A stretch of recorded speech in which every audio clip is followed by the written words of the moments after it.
Jayom Vishnupad Paramhansa Paribrajacharya Astu Tarasata Shishimad A.C. Bhaktivedanta Swami Srila Prabhupada Ki Jai.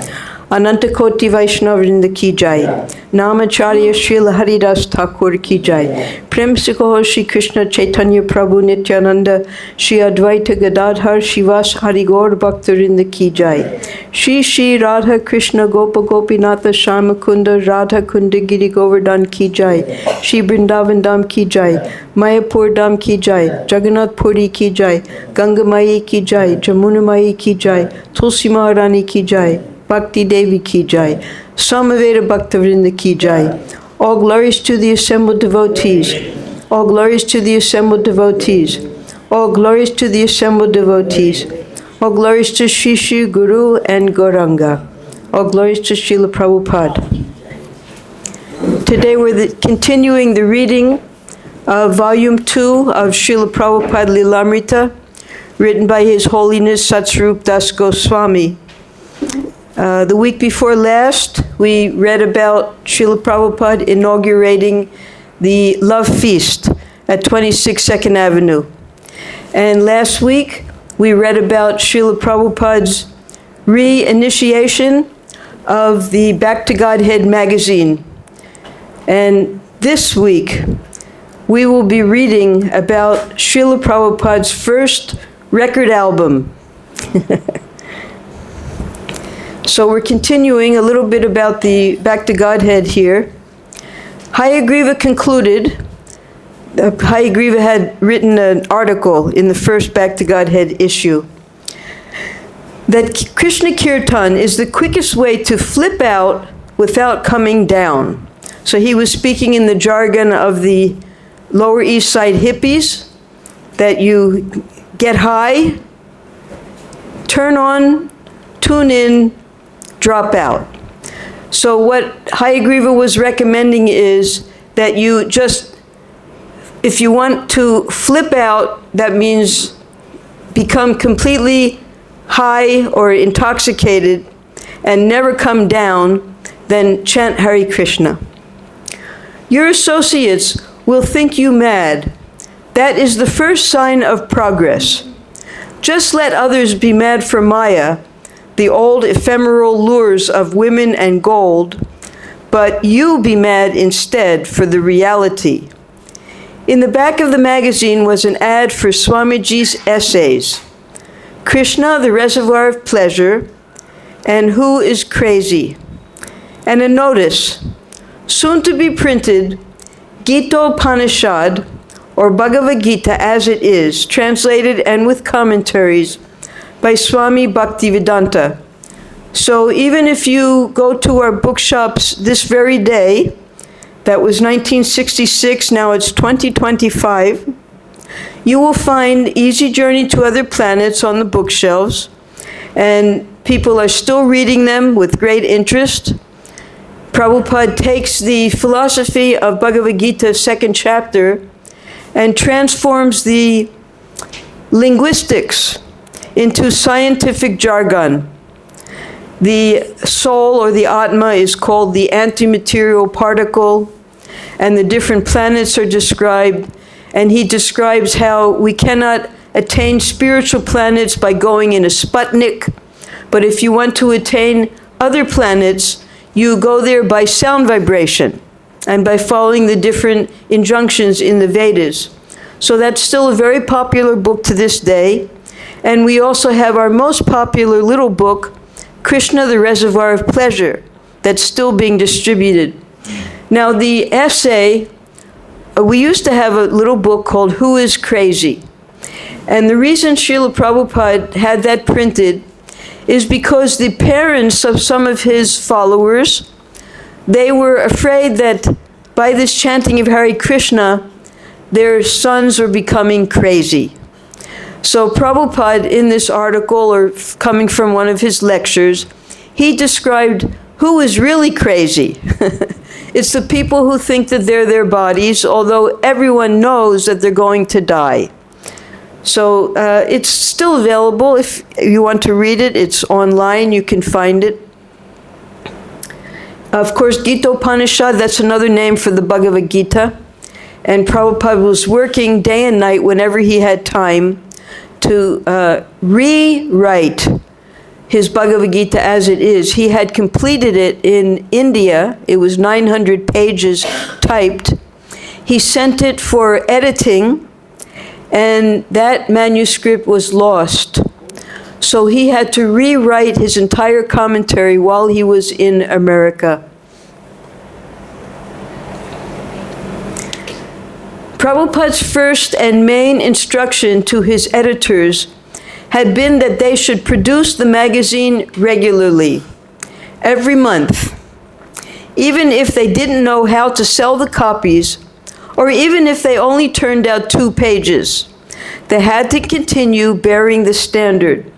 So here we have the first copy, which was November 12th, and then we have volume 1, number 3, which is December 1st.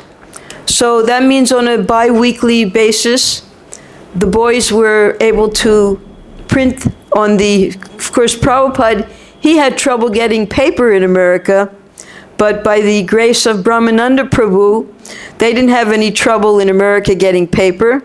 They had their own printing machine, and all they had to do was make the endeavor to distribute.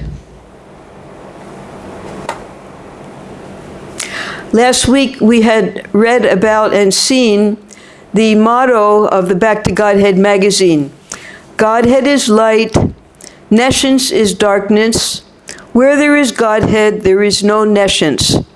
And then Hayagriva, who was the editor, he quoted, because he was an English professor, he knew all of the great poets that people read in the English language. He found a corresponding couplet, and he put that as a more or less translation of Prabhupada's motto. God appears and God is light to those poor souls who dwell in night.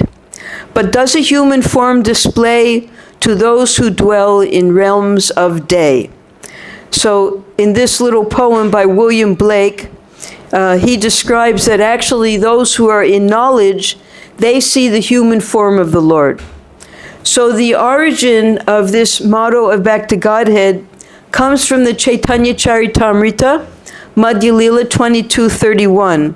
That's the instructions that Chaitanya Mahaprabhu is giving to Sanatana Goswami. Krishna Surya Sama, Maya Hoy Andakar. Jahan Krishna Tahan Hai Mayar Adhikar. Krishna is compared to sunshine, and Maya is compared to darkness. Wherever there is sunshine, there cannot be darkness. As soon as one takes to Krishna consciousness, the darkness of illusion, the influence of the external energy, will immediately vanish.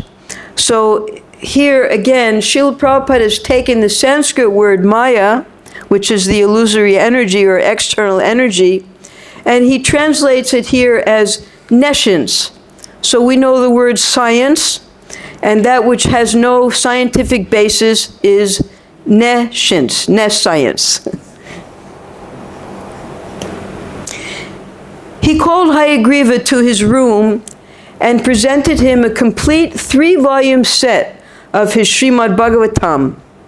On the front page of each volume, he had written to usko panka idhar liya. He had written to Shriman Hayagriva Das Brahmachari with my blessings.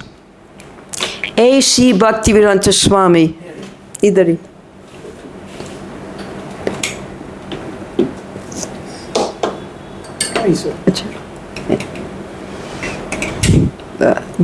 घुमा कर सकते भी, ठीक है, एक पर हाँ, ठीक है, ठीक है. Hayagriva was grateful and mentioned that he had not been able to afford them. That's all right, Prabhupada said. Now you compile this Back to Godhead. Work sincerely and make it as big as Time magazine. So Time magazine was a, घुमा दीजिए, सब लोग को मिलेगा तब, ठीक है? Time magazine was a weekly news magazine. Here we have India Today. So in America, India Today is a takeoff of the Time magazine, which is very popular around the world. They take pertinent topics, current events, civics, and they do commentaries on that. They report the news. So at that time, there was a special edition, Is God Dead? So Srila Prabhupada was aware of this magazine, and he wanted the Back to Godhead magazine to compete with Time News magazine.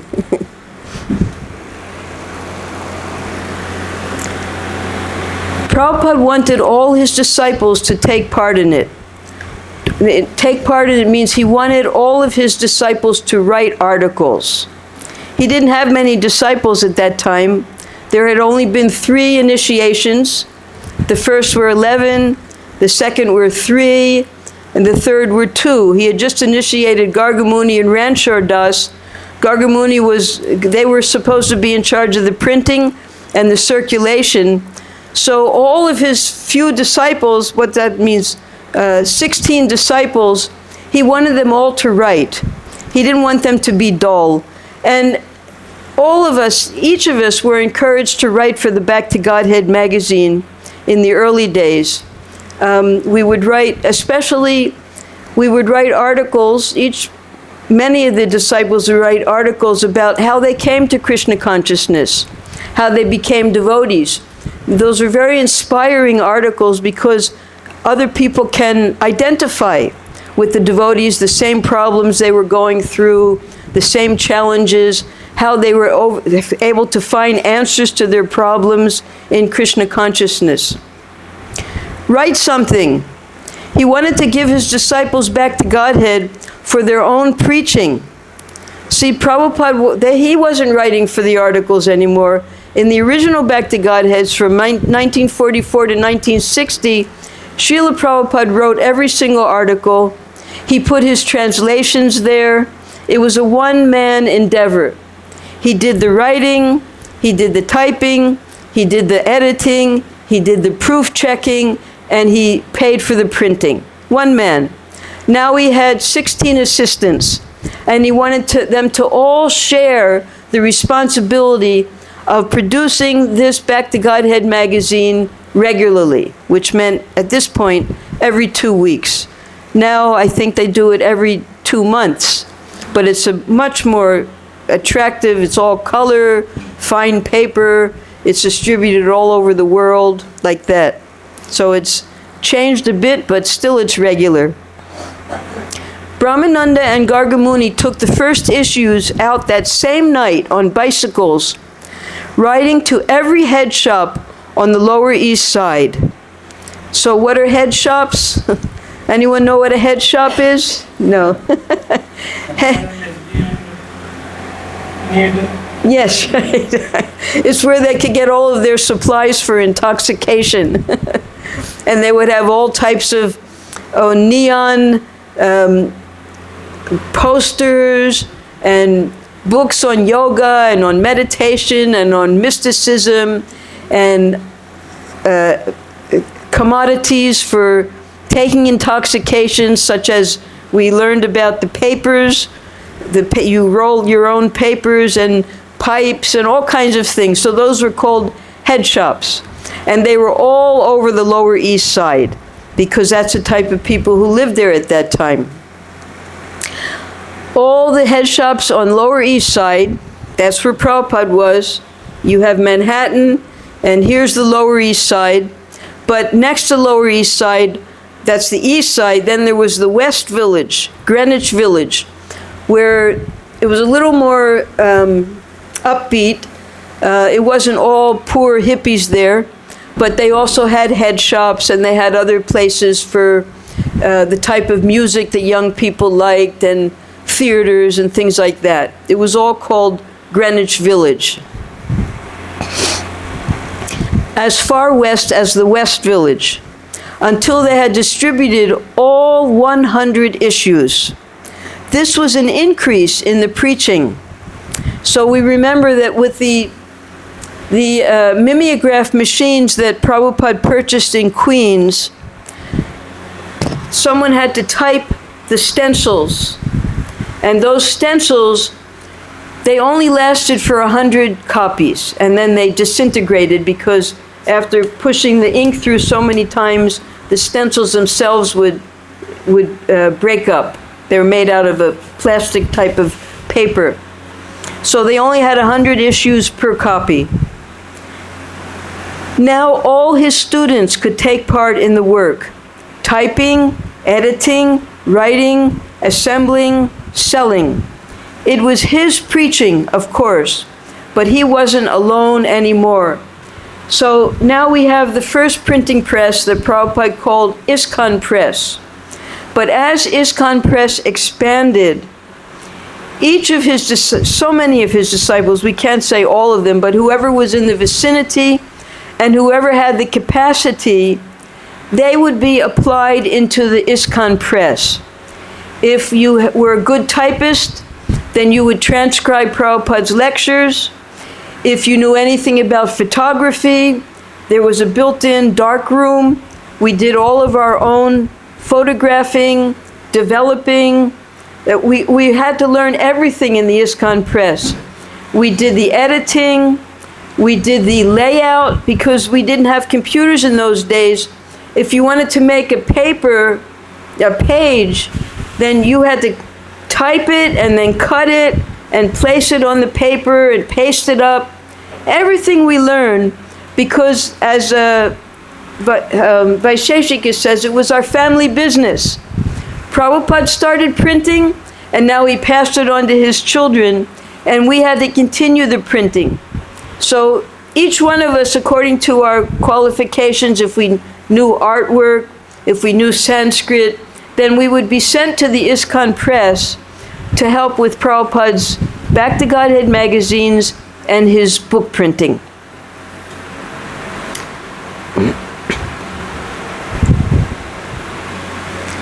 Over a short 4 months, that's July, August, September, October, Now we're in November. The society had expanded sufficiently to warrant larger quarters than the small Second Avenue storefront temple. Because in the evenings when Prabhupada held his kirtans, up to 30, 50 people would come. And it was half the size of this room. So they were ready to expand. Prabhupada had not abandoned his idea for a big building in New York City. We can remember when Prabhupada lived on 72nd Street. He had already chosen a beautiful building that had a basement where he was going to put the kitchen, a ground floor, and then a mezzanine, and he was going to put a big shikar on top. So Prabhupada hadn't given up his dream to have the first Radha Krishna temple in New York City. Greenwich Village real estate was too expensive. Greenwich Village was the west side of the village, of the Lower East Side. That was the more cosmopolitan area. Prabhupada was on the Lower East Side, the east side, where all of the poorer people lived. So although it would have been nice to have it in Greenwich Village, the real estate was just too expensive. And Midtown was out of the question. Midtown is where the lawyer, the advocate was. It was the business area. And very, very expensive rent and no question of purchasing there. But Prabhupada still said he wanted to buy a building. It was difficult for his followers to think of Krishna consciousness as anything more than a Lower East Side movement. Because who but the people of the Lower East Side would be interested in Krishna consciousness? And anyway, who had money to buy a building in Manhattan? Now Prabhupada, he had business acumen. He had been the manager of Bose Chemical Laboratories, and he had his own business as well. He was in charge of all of the distribution of the Bose chemical products in all of northern India. So he already knew how to set up a successful business. He knew he had gotten his place in Jhansi, he got a place in Lucknow, he got a place in Prayag. So Prabhupada was quite an experienced businessman. And although Krishna consciousness was not a business, he knew how to keep accounts, he knew how to save money, he knew how to make sure that he always had deposit receipts from the bank. He was not a simpleton. He was not just a sadhu. He was a Rajrishi, actually. So he wanted to teach all of this to his disciples. He taught his disciples, for instance, Gargamuni, he taught double entry accounting. I don't even know what double entry accounting means. Narendra Prabhu, Narendra Krishna, he must know. Incoming and outcoming on the same page, is that? Oh, you also don't know? Every function has two aspects. Every function has two aspects. Debit the receiver, credit the giver. Like yes, debit and credit, right. Right, debit, credit. So Prabhupada was teaching his disciples even the basics, because in Ishopanishad it says you have to learn side by side, both nescience and the spiritual knowledge. So Prabhupada, he was bringing them up from just babyhood and making them into printers, into typists, into artists, into accountants. But reality check was the people who were coming were the people on the Lower East Side. That would mean the poor hippies. So where was the money going to come to get an expensive new building? But one day, Rabindra Swarup, that was one of Prabhupada's initiated, the first batch of disciples, had happened to meet someone, a wealthy Jewish heir who was sympathetic toward youth movements, who agreed to loan Swamiji $5,000. A lot of money in those days. It was 6 rupees to $1. So, huge amount of money. Rabindra Swarup had arranged the loan, and Swamiji had designated the money as his building fund, to which he had gradually added another $5,000 that he had collected through incidental donations. Can you imagine collecting $5,000 just by passing around a plate with a few slices of apples three nights out of the week and selling his Srimad Bhagavatams? A lot of hard work. But Prabhupada's expenses were minimal. 20 cents on chili powder, 10 cents on a banana, and he would keep all those records. So therefore, he was very carefully saving every single penny. But with suitable buildings starting at $100,000, even this sum seemed petty. Of course, they have different ways of putting down payments and making large mortgages in America. I don't know do you have mortgages in India? Mortgage? You do, yes. And home loans, things like that. So Prabhupada, although he had some seed money, but he didn't have nearly enough what he needed for what he wanted. Swamiji went with Brahmananda to look at a building on 6th Street. He was Prabhupada's 2nd Avenue, where 26 2nd Avenue, that was between 1st and 2nd Street. So it was a little ways up on 6th Street. That had previously been the Jewish Providential Bank. It had a large lobby with a mezzanine, marble floors, and the atmosphere of a temple. Brahmananda suggested that the vault area could be remodeled for use as a dormitory, and Swamiji considered the mezzanine for his own apartment. The large lobby, he said, could be used for kirtans and lectures. So wherever Prabhupada went with the devotees to look at these buildings, they were just dreaming of, yes, this would be beautiful, we'll put the temple here, and the ashram here, and the kitchen here, but they didn't have money yet. It's a beautiful building. On leaving the building, however, Prabhupada noted that it was located on the corner by a bus stop. It would not be a good location.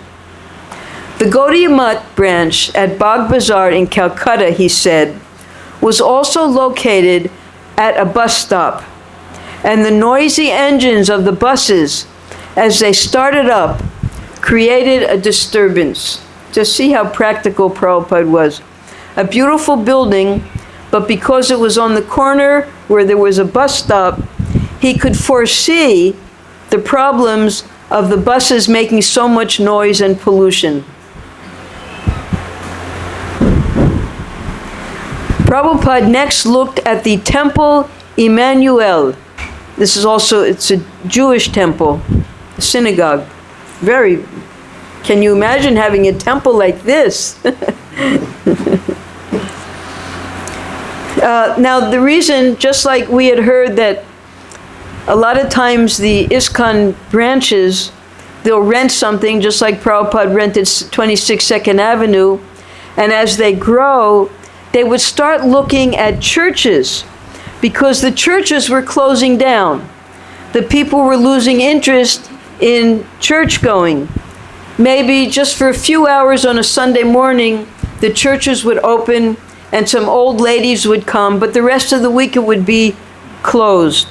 So a lot of the churches were closing down. Now in New York City, where all the immigrants from all over the world would first land, a lot of Jewish people would come from Eastern Europe. So there was a big ghetto of Jews just in that area where Prabhupada's temple was. But as they became more settled, got more money, as soon as they could, they would move out of the city into the suburbs where they could buy nice houses and get good jobs and things like that. So the same thing was happening with the Jewish temples. All of the people who were worshiping in that area of Manhattan, they were becoming wealthy and leaving the city. That's why this beautiful temple was up for sale. It was even larger than the bank building. And when some of Swamiji's disciples walked through the cavernous, empty rooms, they became bewildered to think how, even if they could get such a place, they would be able to manage or use it. So, how many of you have ever been to our temple in Brooklyn, New York City? That temple on Schermerhorn Street in Brooklyn used to be a Jewish temple, a synagogue. Beautifully built, magnificent, real wooden floors, a double building, dormitories on top for the people to live, absolute downstairs, a huge place for a restaurant or for prasadam hall, exactly what was needed for a temple.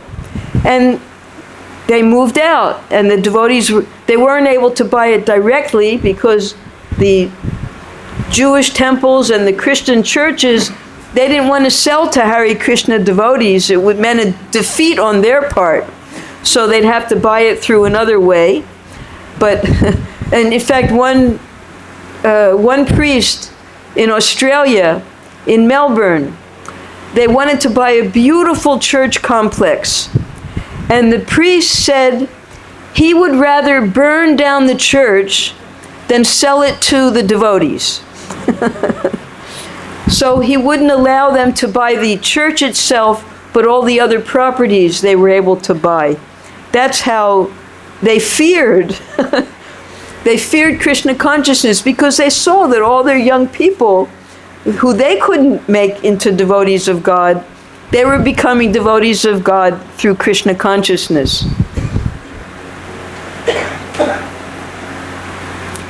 He visited other places, one so neglected and in such poor repair that it looked as though it had been vandalized, and another in similar condition, filled with lumber stacked almost to the ceiling.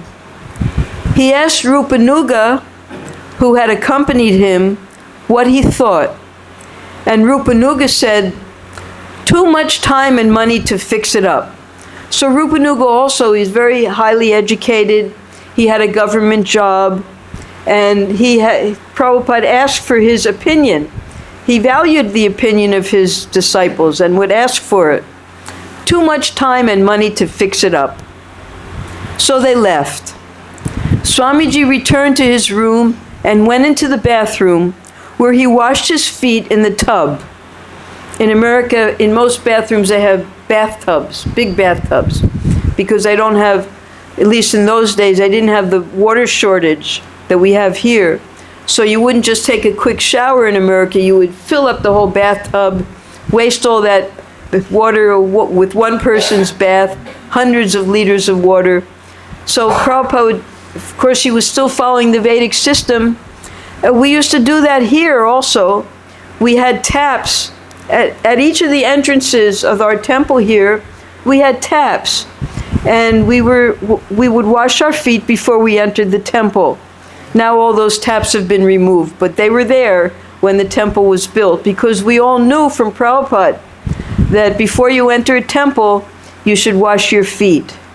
And in the other temples, even our third New York temple, which was a Christian convent, a ladies' convent where the nuns were, right outside of the temple room, we would keep a big bucket, and all the devotees would put their feet in the bucket, and I don't know how clean it was, but they would, you could say ritualistically, wash their feet before they entered the temple room. Yeah. So, Swamiji returned to his room and went into the bathroom, where he washed his feet in the tub. He said that it was an Indian custom that after walking outside, you wash your feet. So, I put this picture because, of course, the American disciples who were joining Prabhupada, they didn't know any Vedic culture. They didn't know their left hand from their right hand, and Prabhupada had to teach them everything. So now Prabhupada was inaugurating something new, foot washing. And this foot washing became a principle in Krishna consciousness. And whenever Prabhupada would arrive at a temple, he would sit on his Vyasasana, and the devotees would have a ceremony of washing his feet. They would wash it with water and, the Panchagavya and everything very nicely, just as a sign of respect to Srila Prabhupada. So here, Prabhupada's teaching for the first time by washing his feet in the bathtub.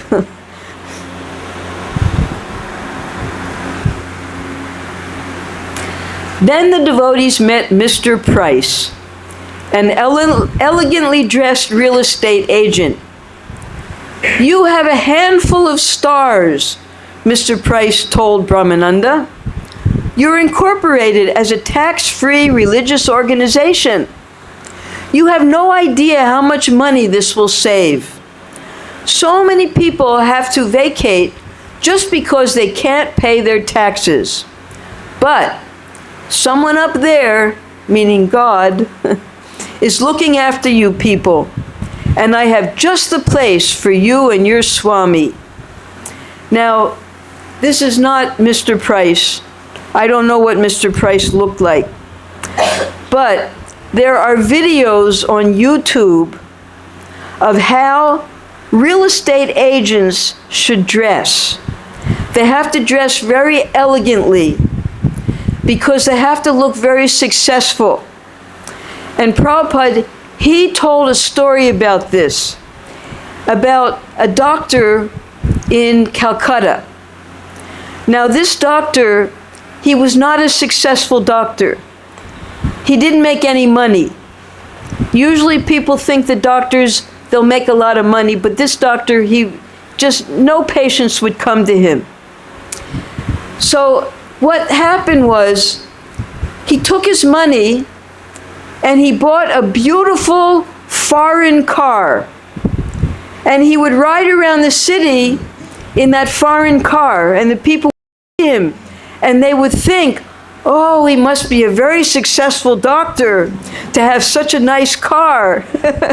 So because he had this fancy car and the people would see it, they started coming to his clinic. That's a joke from Prabhupada. So it's the same way the real estate agents work. It's psychology.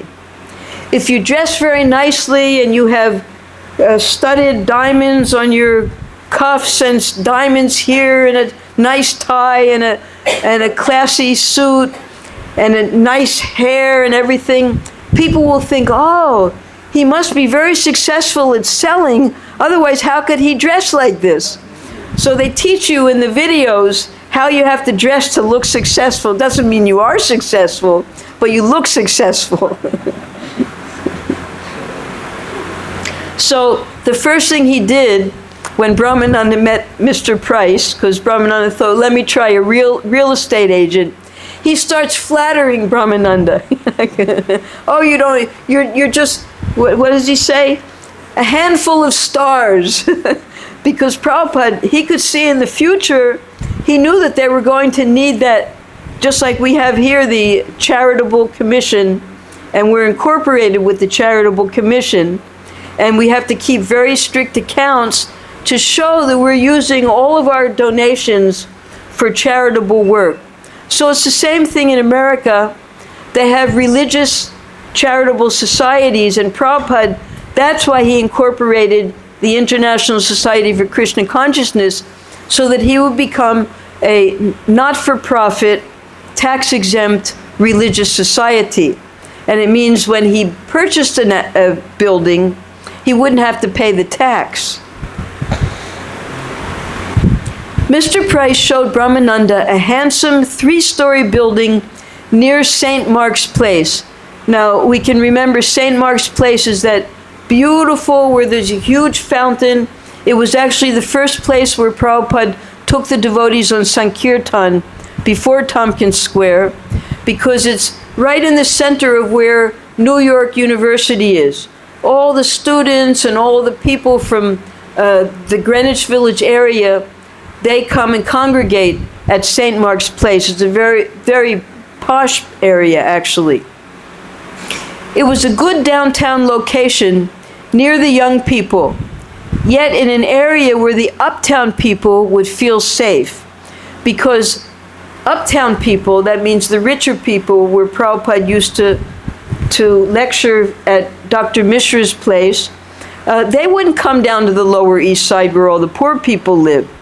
So this area of St. Mark's Place, in New York City, everything is very compartmentalized. You could tell the status of a person just by their address. So St. Mark's Place was a nice enough place that even the people from uptown would be willing to come and attend Prabhupada's lectures, whereas nobody wanted to come down to the Lower East Side where all the hippies and the immigrants lived. The floors were polished hardwood, all the doors were ornately hand-carved, and it had a large hall suitable for a temple.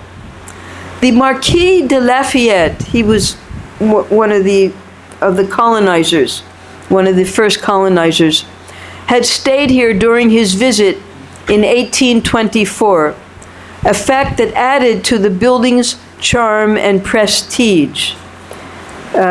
So here, Mr. Price, he is pulling the devotees into an impossible deal. But the devotees, being naive, they didn't understand what Mr. Price was doing. He was telling them that this place was for sale and they could get it. It wasn't for sale. So he was going to trick them. I'm telling you in advance because it's a very sad story. And Prabhupada caught on, but Prabhupada wasn't in New York when the fiasco happened. One evening, Mr. Price visited Prabhupada up in his room. Prabhupada sitting on the floor behind his desk, and Mr. Price sitting on a metal folding chair. Prabhupada would keep folding chairs for instance, when Brahmananda and Gargamuni's mother came, and when other parents would come, so they wouldn't have to sit on the floor. Mr. Price wore an elegant suit and a white dress shirt with cufflinks and starched cuffs. His expensive dress, meticulously tanned face, and blonde hair, which some devotees thought was a wig, contrasted strangely with the Swami's simplicity. Mr. Price kept referring to Swamiji as Your Excellency, and he expressed much appreciation of Swamiji's work.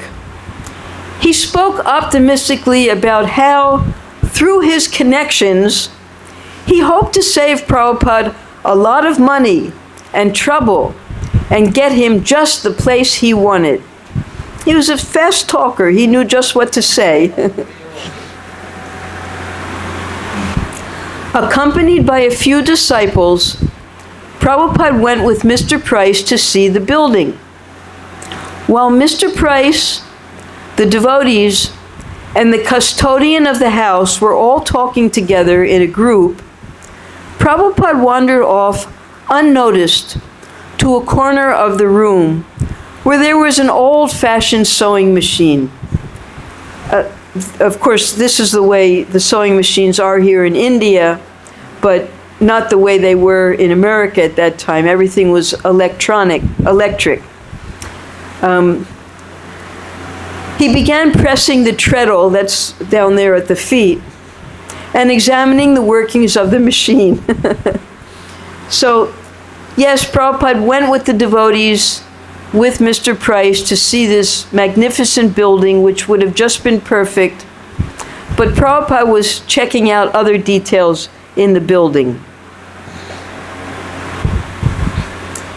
As Prabhupada rejoined the group, Mr. Price said, "If you can just give $5,000 down, I can get the owners to draw up a contract. $5,000 down and another $5,000 within 2 months. That shouldn't be so difficult. Prabhupada liked the building and told Brahmananda they should purchase it. Okay, so this picture is the place that we actually got. Not the building that we lost the money on. But just down the street, the same 22nd Avenue, 61 2nd Avenue. It was a tuxedo store. It was where they sold very fancy dress suits for men. And it was a wonderful, wonderful temple. As we get there in the next volume, you'll see there's Brahmananda down in the center. And do you know anybody else here? All of these devotees, wonderful devotees. Most of them are still, let's see, Madhusudan just died. Jayadvaita Swami is there. Balai. Ekayani, the former wife of Gopal Krishna Maharaj. Her sister Indrani. Umapati. They're all there in the picture. So this is after a few more months when they did get the temple.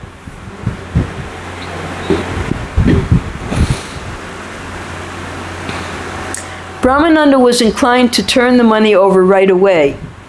But Prabhupada said that first a suitable contract had to be drawn up. Mr. Price talked to the devotees in private, speaking in the Swami's interest and in the interest of the spiritual movement. And he seemed to be promising them something even more than a contract. Perhaps he would give them the building. It didn't make sense that he could give the building, but he told them something like that.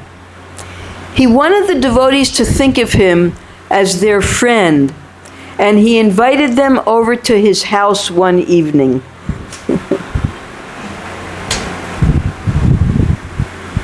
When the devotees gathered in his house, sitting stiffly on chairs in his living room, which was lined with bookcases filled not with books, but with two-dimensional designs depicting rows of books. Even his books were fake. Pictures of books, but no books. He continued to flatter them. He praised Hayagriva's writings, and Hayagriva was obviously embarrassed and flattered. He praised everything about the devotees. He also spoke of how his dog had recently died and said, "The house seems empty without the little fellow."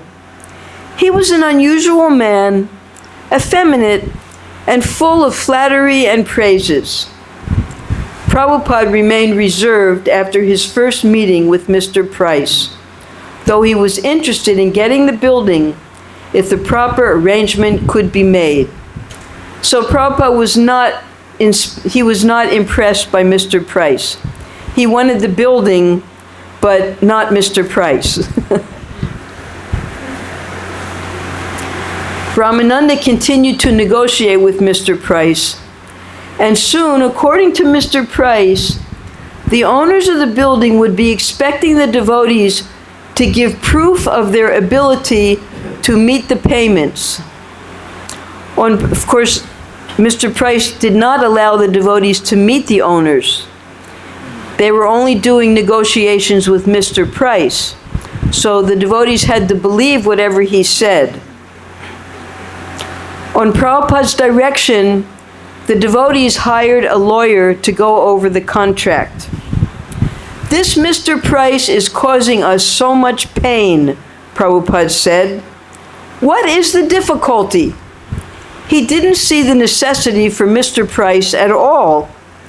Why don't we purchase directly from the owners? Why all these agents? It's just the way it's done here," Brahmananda said, "because they have these real estate agents and they get a lot of different properties and they put them on the market and they try to be competitive in their prices, and it's just the way things are done here, are done in America." So Brahmananda, not being a businessman, he was a school teacher. Prabhupada could understand that something wasn't quite right. But Brahmananda, because he wanted to please Prabhupada to get the building, he was trying to cooperate with Mr. Price as much as possible. All right, so now that Satsuru Maharaj is now changing the scene. We're stopping at this part of the real estate attempt, and we're moving into a new area, which is very interesting, and we only have 10 minutes, but I'll try as far as possible to get it all done. I won't talk so much. Alan Kallman was a record producer. He had read the article in the East Village Other about the Swami from India and the mantra he had brought with him. When he had read the Hare Krishna mantra on the front page, he had become attracted. The article gave the idea that one could get a tremendous high or ecstasy from chanting. The Swami's Second Avenue address was given in the article, so one night in November, Alan and his wife visited the storefront.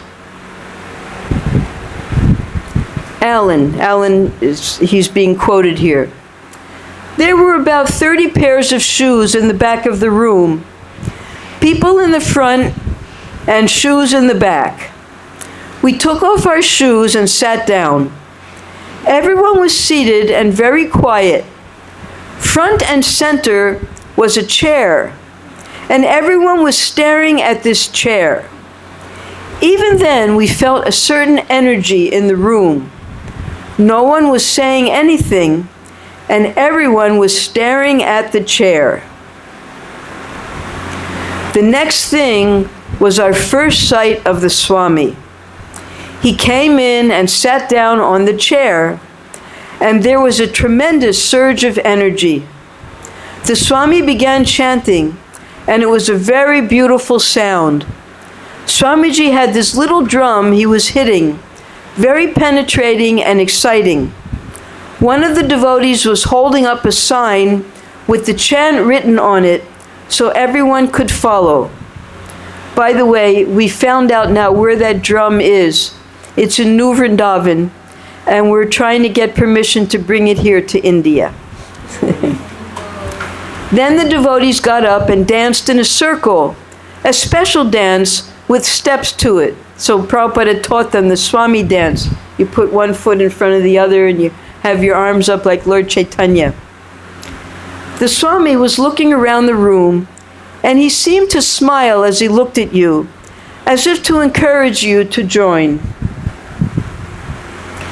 The next day, Alan phoned Prabhupada to propose that he make a record of the chanting. Record means now we have CDs and we have all types of music on our phones. In those days, we had records. It was like a big CD, this big, with a player. So Alan, being a record producer, he wanted to record Prabhupada and make a record so he could sell it and make some money. But it was Brahmananda who answered the phone, and he gave Alan an appointment with the Swami that evening. So again, Alan and his wife went down to the East Village, which to them was the neighborhood where things were happening. If you wanted to have some excitement, you went down to the East Village. So this is where some musicians are playing, some rock musicians of that time. I think they were called the Doors. All different types of rock, like the Beatles and the Rolling Stones and the Doors and Pink Floyd, all kinds of rock stars. So this is the auditorium. You see how packed full it is. So the young people would come down to the Lower East Side, to the village, and take part in listening to all this rock music.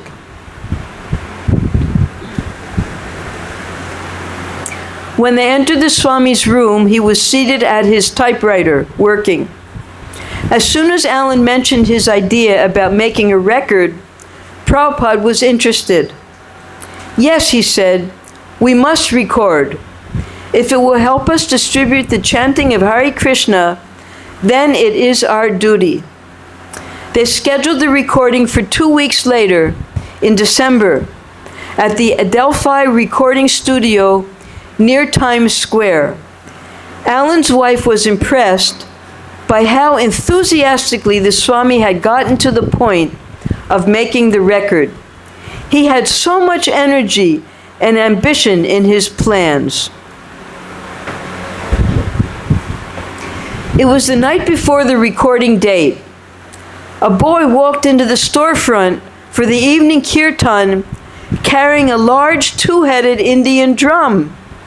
This was not unusual, as guests often brought drums, flutes, and other instruments. Yet this time, Swamiji seemed particularly interested.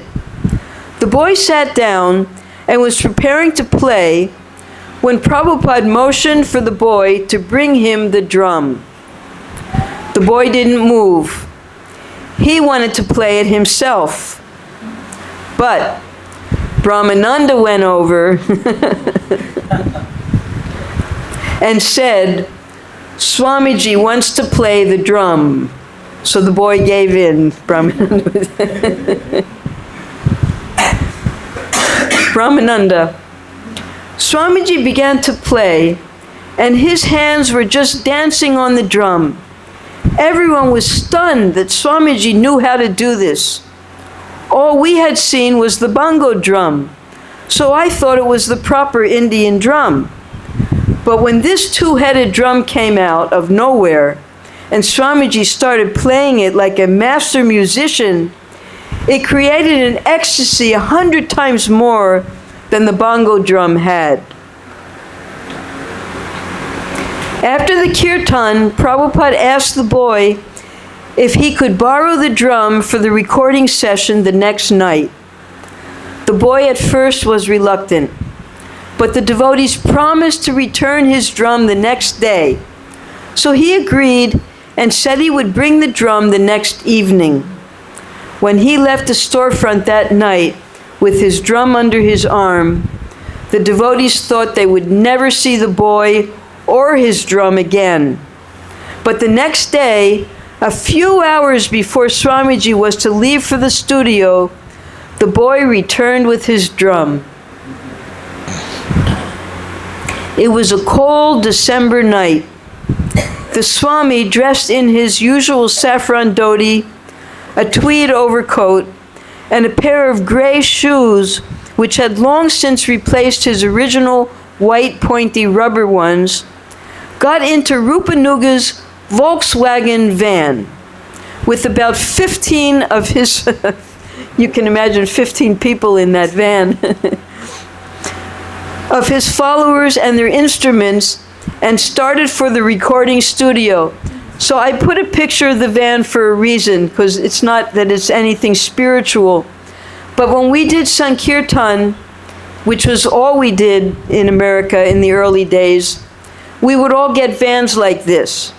And whoever was in the temple would pile into the van, and we'd be chanting ecstatically in the van as we went to our Sankirtan places, pile out of the van would go park someplace, and we'd be chanting there all day. The van would show up, we'd pile back in, chant our way back to the temple. There'd be prasadam before we left, and prasadam when we got back. So this became the standard for all the temples in the Western countries, these wagons, these Volkswagen vans. We would call them the Sankirtan vans. Brahmananda. We didn't start recording right away because there was a group ahead of us. So we went out for a walk in Times Square. Times Square is the center of sense gratification in New York City. We were just standing there with Swamiji, seeing all the flashing lights and all the sense gratification, when a woman came up to Swamiji and said, "Oh, hello, where do you come from?" in a very loud, matronly way. And Swamiji said, "I am a monk from India." And she said, "Oh, that's wonderful. Glad to meet you." And then she shook Swamiji's hand and left. So we would do Sankirtan here regularly to help the people get purified.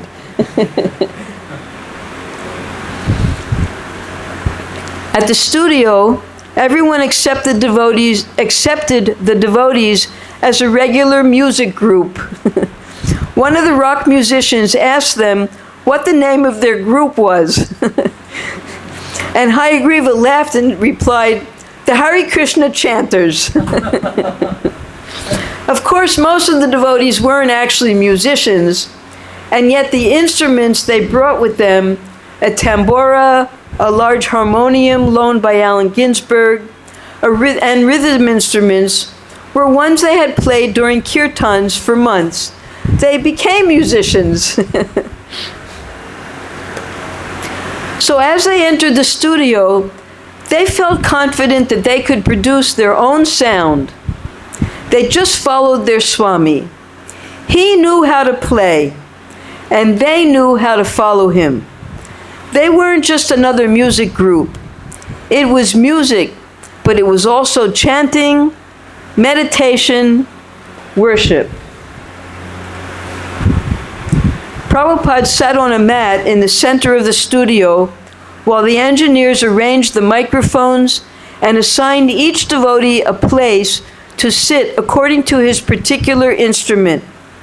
They asked for only 2 pairs of kartals, and they approved the pairs of rhythm sticks, that's like dole sticks. But they wanted several devotees clapping their hands.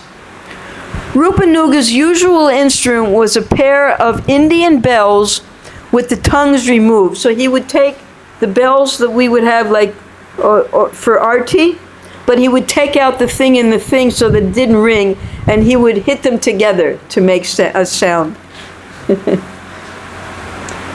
And when the engineer saw them, he came over and said, "Let me hear that." Rupanuga played them, and they passed. Since Rabindra Swarup would be playing the drone on the harmonium, because the devotees had not yet learned how to play the keys, they would just pick up, you pick up the lid, and you remove one wire, and it makes a drone of only one chord. That's all they would play, that one chord. They didn't know how, Prabhupada knew, but they didn't know how to play harmonium, actually. He sat apart with his own microphone. And Kirtanananda also had a microphone for the tambura.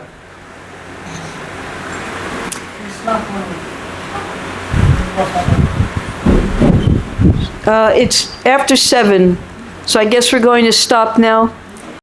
Have to hear more next week. Hare Krishna.